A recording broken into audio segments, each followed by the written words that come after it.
and welcome to World Insight, coming to you live from Beijing on CCTV News. I'm your host, Tian Wei. On today's program, China's top lady ruled all Hong Kong lawmakers must swear allegiance to the Chinese nation after two politicians disrespected the oath.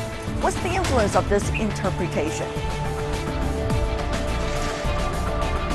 Pretty optimistic. And we speak exclusively to senior U.S. political advisor on Asian affairs, Lord Kamphausen, on Washington's ties with Beijing and how he sees the two countries' militaries developing after the election. China's National People's Congress has adopted an interpretation of Article 104 of the Hong Kong Basic Law. It clarifies the legal requirements of those running for election and taking public office in the special administrative region. It also, in a way, covers legal responsibilities should civil servants disagree with or violate the swearing oath. The ruling came after some lawmakers elected in Hong Kong violated the law during an oath-taking ceremony at the HKSAR's Legislative Council. Before we discuss about this and its impact, let's take a look at this package. The National People's Congress Standing Committee has unanimously passed its interpretation of Article 104 of the Hong Kong Basic Law. The HKSAR government said it welcomed Beijing's decision and would implement the ruling fully. I and the HKSAR government support the passed by the NPCSC today. As the Chief Executive of the HKSAR, I have the duty to implement the Basic Law in accordance with Article 48 of the Basic Law. I and the HKSAR government will implement the interpretation fully. This recent interpretation prevents two lawmakers-elect, Leung Chun-ham and Yao Wai-ching, from taking seats in Legislative Council. Earlier in October, both of them displayed pro-independence banners and used derogative words to insult the Chinese mainland as they took their oath. It was declared invalidated. The interpretation makes it clear that any oath taken in a manner that is not sincere or solemn will be taken as invalid. The officer or legislator also will not be allowed to take office. The High Court in Hong Kong is currently holding a judiciary review on whether they can take the oath again. There were concerns that Beijing's attempts would damage the region's judiciary independence. But many agree the interpretation is timely, necessary and justified. The interpretation can clarify many arguments among societies, and also it can help to destroy the pro-Hong Kong independent movement, as well as it can protect and guarantee the prosperity of Hong Kong economic development. The interpretation gives Hong Kong a clear guidance on what kind of people can enter the government of Legislative Council. The majority of Hong Kong citizens hold zero tolerance to some people's pro-independence activities. The national integrity is the common wish of 1.3 billion Chinese. Since Hong Kong's return to China in 1997, the National People's Congress Standing Committee has interpreted the Basic Law 5 times. Observers say it shows Beijing has been very careful in exercising this prerogative. Under Article 104, it is a requirement for all Hong Kong officials to express political allegiance to the Chinese mainland. This recent pro-independence act by legislators-elect seriously violated the principle of one country, two systems, the Hong Kong Basic Law, as well as the region's local laws. Pro-independence ideas and movements have been spreading in Hong Kong in recent years. The central government is releasing the message that it will firmly confront the pro-independence forces to protect the territorial integrity and national security. Beijing, CCTV, Hong Kong. And for more on the interpretation of Hong Kong's Basic Law, I'm joined here in Beijing, Dr. Gao Zhikai, who is the director of the China National Association of International Studies. Welcome, sir, to our Beijing studio. Joining us from Hong Kong, we have two panelists with us. Honorable Priscilla Lang Mei Fang, who is a legislative counselor of Hong Kong HKSAR. Also joining us there, we have Mr. Lin Feng with City University in Hong Kong. He's also a member of the Law Reform Commission of Hong Kong. Welcome to the three of you. First of all, I would like to get a response from our two Hong Kong panelists about exactly what is your interpretation of the interpretation by the National People's Congress of the Basic Law this time. Shall we go to Ms. Lang? I can see the NPCSC interpretation this round has blocked the many ways that these legislators who might have made use of the oath ceremony in order to advocate their ideology of pro-independence of Hong Kong, or at least they are talking about separatism. They have used very offensive words which have provoked all Chinese people. But the most important point, I think, the interpretation has become has been promulgated in such a serious way, is to let the world know their attitude behind that none of this kind of pro-independence act, no matter whether it is reflected in the form of the oath or their attitude not to be serious about the oath, that to pledge loyalty of our country, People's Republic of China, will be seriously rejected by Chinese government. That's of course coming from Ms. Lang, that's a legislative counselor. Let's go to Professor Lin, who's also with the Law Reform Commission of Hong Kong. Your response, sir. Right, I think it will provide certainty. That's the most important thing, because once the interpretation is there, then the court will decide the case in accordance with the interpretation. And therefore, is it going to be good for Hong Kong or and not? Therefore, there will be certainty there, yeah. Certainty, is it good for Hong Kong? Certainly it would be good for Hong Kong, because then the... Professor Lin. Yes, then the Legislative Council should be able to function properly in the foreseeable future. All right. Having said that, though, let's go to our panelists here in Beijing. Dr. Gao, you're, of course, is observing it from afar here in Beijing as an observer. What do you make of the process of building up to this possible conflict? And some of the legislator-elect obviously did not use their rights legally when they are taking the oath. And then the response coming from the National People's Congress based in Beijing about the reinterpretation. No, I think the interpretation of Article 104 of the Basic Law by the National People's Congress Standing Committee is a very narrowly defined interpretation. Because we all know that in any political system in the world, including, for example, major countries in the United States, publicly elected officers need to take an oath before they can exercise their government functions. And there is no exception in the Legco in Hong Kong. And I don't think anyone disagrees on the fact that everyone elected to the Legco need to take an oath. Now, the narrowly defined interpretation is that if the newly elected members refuse to take the oath, or takes the oath in a wrong way, or adds other elements into the oath, what will be the consequence? So that's a very narrowly defined interpretation. I don't think anyone with decency in any political system in the world will be offended by the interpretation by the Standing Committee of the National People's Congress issued today, because that's exactly what all the political systems throughout the world will need to agree to. That's a very important point. Having said that, though, Professor Lin, isn't the Basic Law about one country, two systems? Yes.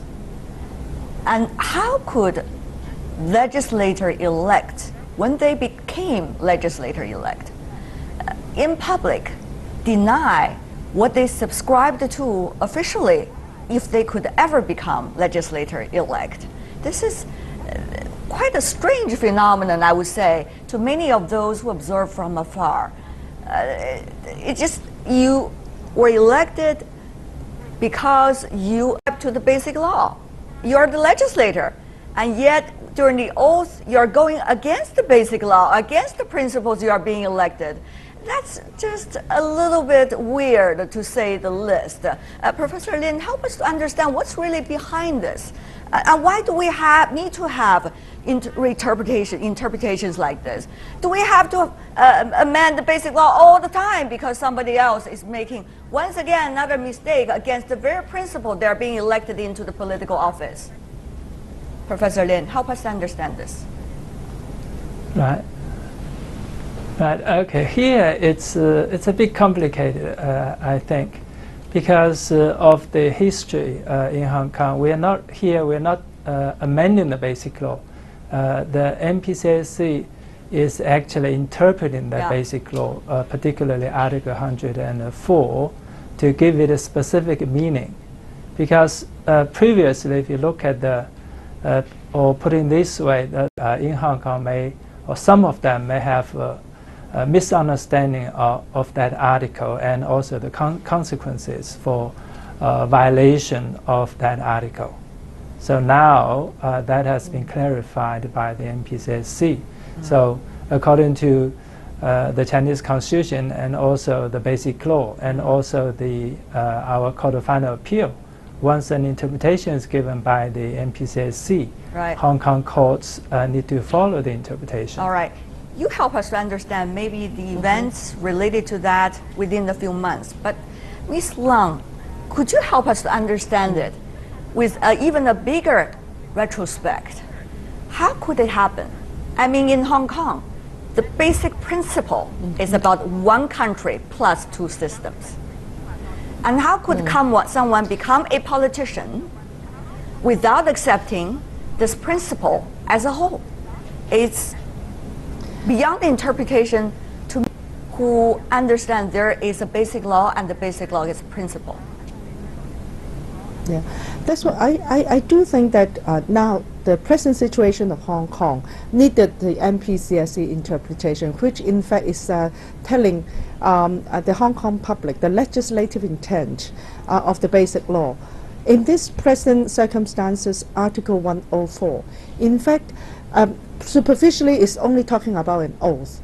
But as I said, it is fundamental for legislators to pledge loyalty to our own country.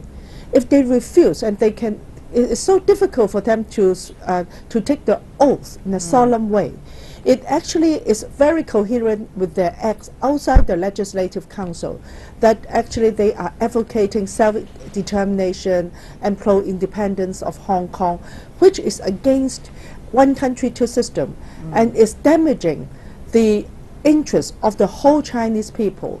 Why do I say so? It's because if they become legislator, they will take these public opportunities, the portal, as well as a lot of public funding, to advocate pro-independence of Hong Kong, which is completely forbidden. And Hong Kong is always part of China, and that's why their behavior have provoked so many Hong Kong people as well as Chinese people in the world, and they are unacceptable as a legislator of Hong Kong. Dr. Gao, you were working as an interpreter for the late Mr. Deng Xiaoping during certain important events decades ago. We all remember very clearly the history, the debates and the negotiations taking place between China and the United Kingdom at the time. It is clearly recorded in the history. Meanwhile, when Hong Kong SAR was founded, the principle one country, two system has always been there as one. So how the stories developed from that day, 1997, July the 1st, to today, two legislators-elect could go against the very principle of which they are being elected. Yes. What's missing in between? Yes, indeed. I had the great honor of working as an English interpreter for the late paramount leader Deng Xiaoping for more than 20 important meetings he had with visiting foreign dignitaries. And the one country, two system principle was a very, very important contribution that Deng Xiaoping made to eventually peacefully solving the Hong Kong issue. Now, talking about the so-called independence of Hong Kong, that's a complete fallacy. It's not achievable. No one will support that, and China will not allow that to happen. Therefore, I think for those few people in Hong Kong who cherish the dream or fantasy of achieving Hong Kong independence, they need to wake up to the political realities in Hong Kong. Hong Kong is part of China. Even the mighty British Empire could not take Hong Kong completely away from China, and Deng Xiaoping and Madam Thatcher negotiated a deal which is good for the people in Hong Kong, good for China, good for the United Kingdom, and that should be fully respected. In China, we have full respect for the basic law, but whenever there is a violation or proposed violation of the basic law in Hong Kong, we need to rise up and oppose that. There are elements in Hong Kong which are not happy or they have grievances. But talking about Hong Kong independence is not a solution. It's a recipe for disaster in Hong Kong and to eventually destroy the peace and prosperity in Hong Kong. All right, it's very clear. The principle is the principle. That's why we have a concept like Hong Kong SAR. It's directly linked to the principle of one country, two systems. We don't need to explain the principle too much. We don't need to explain what is Hong Kong SAR. It's all clear. But what we need to do now, Ms. Lang, is to think about what happened then and what happened now. Why things like that happened? How can we make sure that people's lives can be better under the current circumstances? And also, particularly young people, if we look at some of the footages earlier, it was some of those very young electorate, legislator-elect that actually was making some of the outrageous remarks. So how can we make sure that the youth, the younger generation, understand what happened? And also, they are responsible for Hong Kong for the future, not their own political future.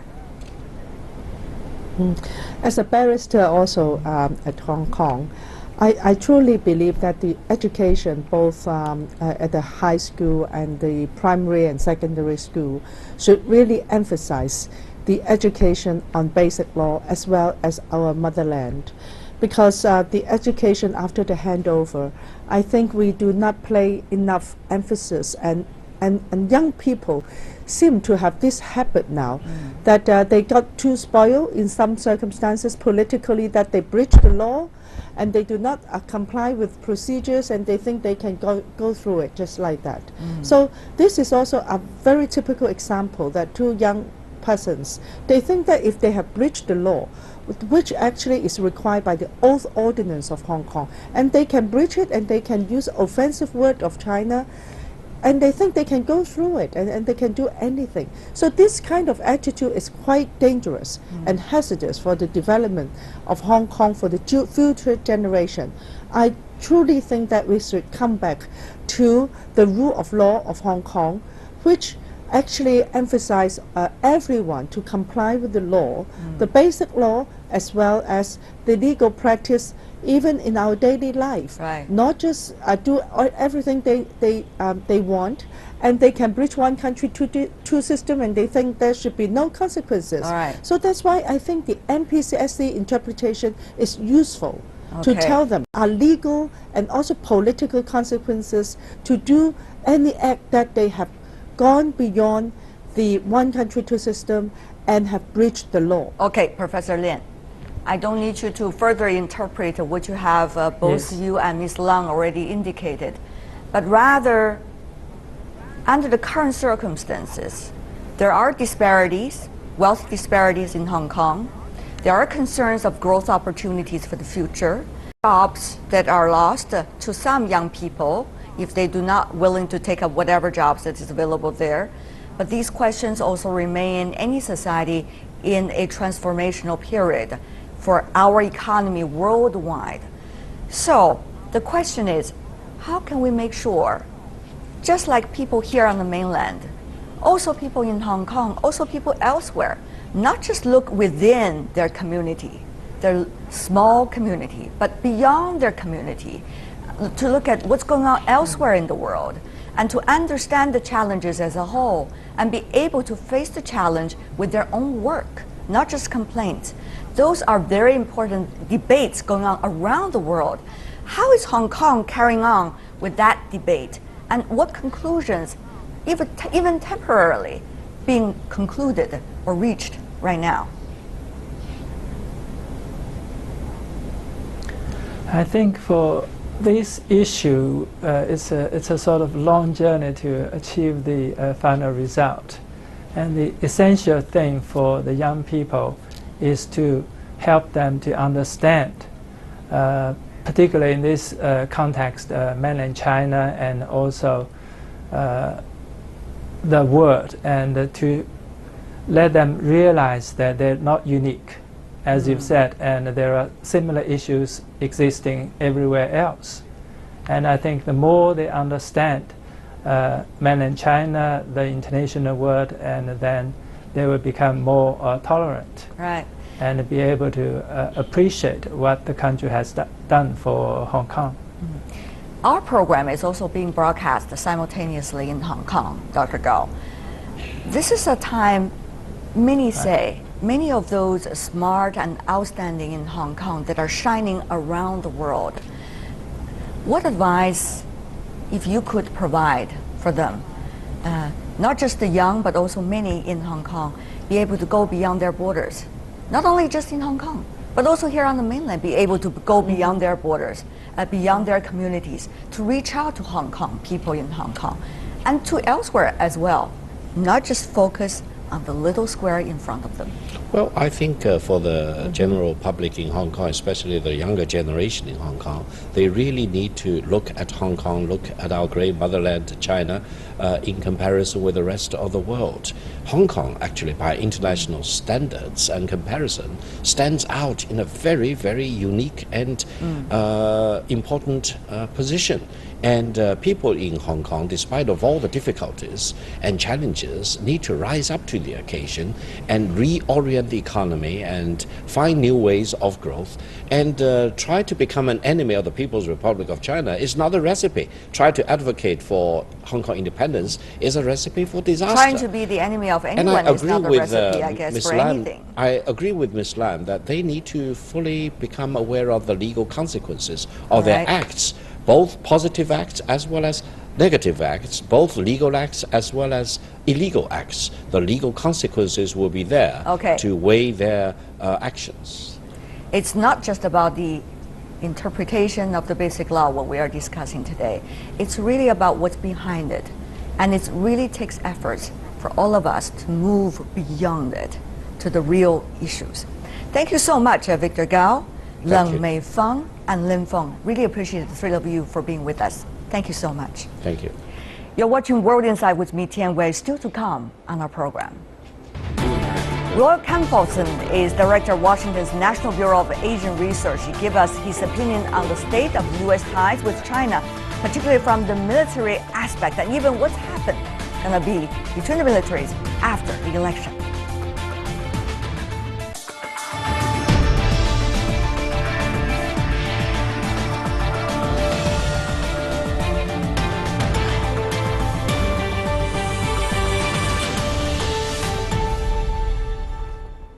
Welcome back. The big day in the U.S. presidential election is fast approaching as both candidates continue making their final campaign stops. The FBI declared the newly found Clinton emails do not show any criminal wrongdoing either. Kicking up dust.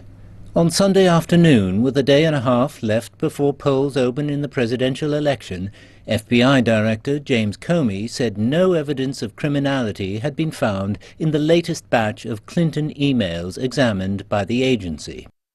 The Clinton campaign is happy to see the lingering issue resolved. We're glad to see that that he has found, as we were confident that he would. The Republican nominee cried foul after learning about the Law Enforcement Bureau's decision. Right now, she is being protected by a rigged system. It's a totally rigged system. I've been saying it for a long time. You can't review 650,000 new emails in 8 days. You can't do it, folks. In the final stage of this chaotic presidential election campaign, the race between the candidates is tighter than ever. Who finally enters the White House matters not only for Americans, but also the whole world. Recent years have seen China and the US work together on many issues, such as climate change and the Democratic People's Republic of Korea nuclear threat. Bilateral military cooperation has also reached a high point. How to deal with China-US relations will definitely be a vital question for the incoming US president. That is for sure. As the presidential election comes to an end, the United States gets ready to welcome a new leader. Earlier, we talked to Kamphausen, Senior Vice President for Research in the National Bureau of Asian Study. He used to study in China and also worked as a military attaché to the U.S. Embassy in Beijing. He explained to us the importance of maintaining top-level exchanges between China and the U.S., as well as what he believes to be the future of the Chinese and U.S. militaries. The new American president must very rapidly conclude that he or she needs a top-level mechanism for interacting with President Xi Jinping. The level of visits between during President Obama's term, he met 19 times with President Hu Jintao or President Xi Jinping. It's a remarkable level of interaction. The new president must have the same commitment to that level of engagement, and to the military as well. They'll respond to what we say the demand signal of the political leaders, and that, I think, would set things up going forward.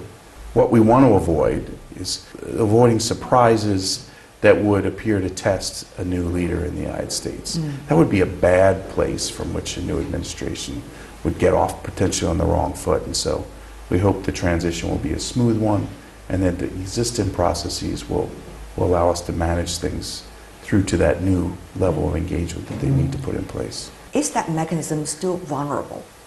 I'm actually pretty optimistic, and to understand the source Not just on Chinese TV, right? Not just on Chinese elsewhere. And I used to be quite negative, quite pessimistic. And it's worth sharing What brought the change? Well, it's important to know how I got to the negative. I was a military attaché here in Beijing during some very tough times. The cross-strait crisis of 95-96, the aftermath of the inadvertent bombing of the Chinese embassy in Belgrade in May 1999, and then the EP3 crisis of April 2001. Those were very low times. And we found in the aftermath of those events that one side or the other canceled all mill-to-mill engagement. We've seen in the intervening years, when there were things that the United States did that the Chinese military didn't like, they would cancel planned events.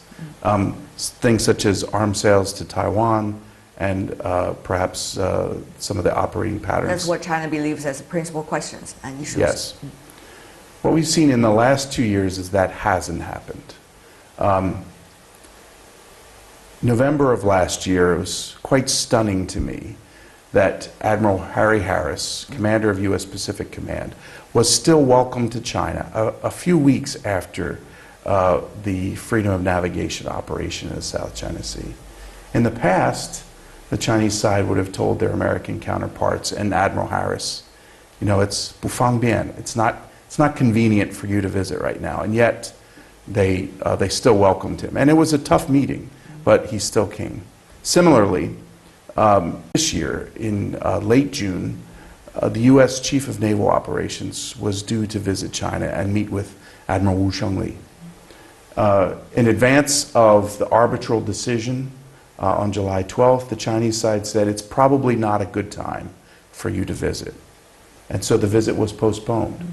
Very interestingly, several weeks later, during the Rim of Pacific exercise, RIMPAC, to which the Chinese Navy was invited again, from the Chinese side, that Admiral Richardson, CNO, ought to go ahead and visit China. And his visit was put back on. Talking about RIMPAC, second year for China to participate. And it has been expanding also the kinds of operations it's having with the United States and with the other players as well. What do you make of these kinds of military exchanges? How much will that provide transparency and opportunities to cooperate and work together? Well, for a very long time, the Chinese military was unwilling to collaborate or cooperate with the U.S. in a multilateral setting. They saw that as somehow indicating that they had now been drawn in to a U.S.-led coalition, and they were resistant to that idea. And for a long time, China was not invited either. And for a long time, it wasn't invited. and then that's a fair statement as well. So RIMPAC is both important optically for how it is perceived, and America's allies and friends in Asia want the two militaries to get along, so it's important to them. The navies are doing low-level kinds of things together, and these are important first steps. It's important to note, though, as well, that there are limitations. The U.S. Congress has placed a limitation on the quality of the engagement, and so this is an issue that will have to be addressed, especially in a new U.S. administration. Will these kind of short-time RIMPAC joint military exercise really solve that strategic trust deficit? They won't, not immediately, but they'll play their part. Interestingly, for the last 2 decades, top leaders on both sides have called for an increase in exchange of officers at each other's professional schools. And this has not been accomplished to the level that both sides would hope. There are political reasons for that. As you know, in U.S. military schools, representatives of Taiwan's military are often students, and this has posed a problem for the PLA. Similarly, not as many Americans have come to Chinese professional schools. That would be an important step as well. Fundamentally, the military relationship will follow the political relationship. Another question related to this is the relationship between political leadership and the military leadership. Earlier, some were suggesting that the South China Sea crisis, if we could use that word, over the past few months and years, has a lot to do with countries involved relying too much on military judgment rather than diplomacy to be in play. Of course, that's only some of the people's opinions, but that does bring us to this important debate about the role of the military, the role of diplomacy, and the role of the political decisions. What do you make of it? The Chinese side has often said that United States military commitment and presence has emboldened its allies. Many of them are weaker and smaller countries for their own interactions with China, and that this has upset the security balance that previously existed. This is, of course, a Chinese viewpoint. I often remind my Chinese colleagues when they make such statements that alliances are very complex relationships, and alliance partners have, over the last 60 years, figured out very sophisticated ways to interact with each other. And so sometimes the allies actually, there's pressure that goes in both directions between alliance partners. And the United States must spend enormous amounts of time in managing those relationships. This is not something that the PLA has to be concerned with at all, because it doesn't have meaningful alliance partners. Think, for instance, when inadvertently the American Secretary of Defense did not mention our alliance relationship with the Republic of Korea during this year's Shangri-La dialogue. It was an oversight. It was not intentional. His speech was adjusted in the minutes before he gave it. But in the aftermath of that, to reassure the ROK that the United States was as committed to its relationship as had always been the case, took an enormous amount of time. And so I think it's important to know that there are two sides to what alliances mean. The second is that the alliances exist within themselves, within a complex net of political relationships. The United States wants its allies to work closely together, and yet we have two allies in Northeast Asia, the ROK and Japan, that have a very difficult and fraught political relationship based on history, proximity, and a whole range of factors. The United States works very hard with those two partners. In an ideal sense, we would collaborate much more than we do. The point is, the military relationships are just part of that larger political relationship. But there are other countries with whom the United States does not have an alliance relationship. It has growing political ties and military ties, and I think Vietnam would be a country that fits into this category. But as we well know, Vietnam is not interested in being an ally of the United States. It itself has figured out over millennia how to interact with its much larger north. And while it wants a relationship with the United States, it's not looking for an ally. It figures it knows pretty well how to manage its own complex relationships with China.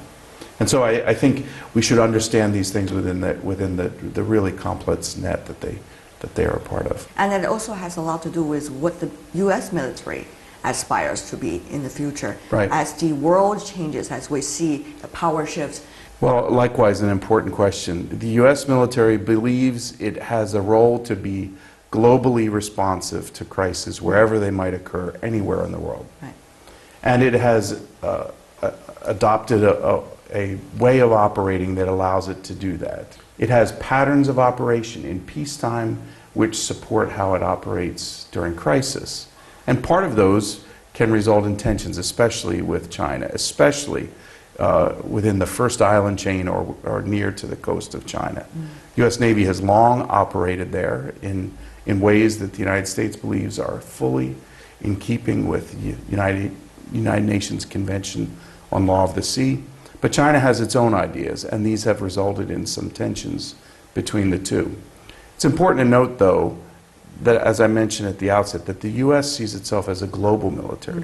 It can't make exceptions for particular regions that might then be applied in others. And so that is part of the reason why it has had such a firm line on ensuring that it operates in the South and East China Sea the way it always has. And as a result of that, is there likely to be, or is there already, a military race that is going on right now between China and the United States, particularly China, from the Chinese side because it's the weaker party, and also as a result of the two major powers in the region, the other countries also try to acquire as much as possible, as we have seen in Vietnam and some of the other countries, their military build-up to the extent probably in a peaceful situation they do not necessarily need. Well, this is another very complex question. Sorry, I keep on giving you pressure to answer them within 1 minute, all of these complex questions. Well, I'm confident that there is a limit to how far tensions might escalate between the United States and China. What is the limit? What do you think it is the limit? It's well below the threshold for conflict. And we'll talk about that in a minute when we talk about mill-to-mill. But it's clear to me that the top leaders, both political and military leaders in both countries, understand that any conflict over disputed territories in the South China Sea would be a mistake of historical consequence. They're not going to make that mistake. So we'll see a level of tensions that don't rise to that level, but percolate along at a certain level. And this requires the attention of the leaders to manage those crises so they don't get out of control, one. And two, to put in place mechanisms such that when the militaries operate near each other, they do so safely and securely. And thankfully, within the last 2 years, we've seen some very important agreements between the United States and China on both how the navies should operate as well as the air forces. And I think this too contributes to an increase in stability. You have been writing about what you perceive as China's PLAs in the future by the year 2025. Tell us about what the PLA will be like from your perspective. It's an important question, both for regional stability and for U.S.-China defense relations. As you know, the PLA has undertaken some very significant reforms, especially within the last year. And should these prove successful, and that is an open question, the PLA is positioned to be a military that's prepared to operate globally a decade from now. Well, they're really across the board. Naval modernization has been just an exceptionally broad and expansive program. Of course, China's missile program is world-class, both its short-range and medium-range conventional ballistic missiles, as well as its longer-range, both conventional and nuclear missiles. What hasn't been as significant is the ability to transport forces over long distances, Air Force as well as helicopter lift. And these are also changing as well. Roy, thank you so much for being with us. All the best. It's been my pleasure. Thank you. Thank you. That's Roy Kamphausen from the United States. And that is all the time we have for today. If you'd like to see more, you can visit our website. Just type World Insight CCTV News into your search engine or check out our YouTube channel. From me, Tian Wei, and everyone on the World Insight team, thanks for watching. And tune in again tomorrow for more insights from across China and around the world. Good night.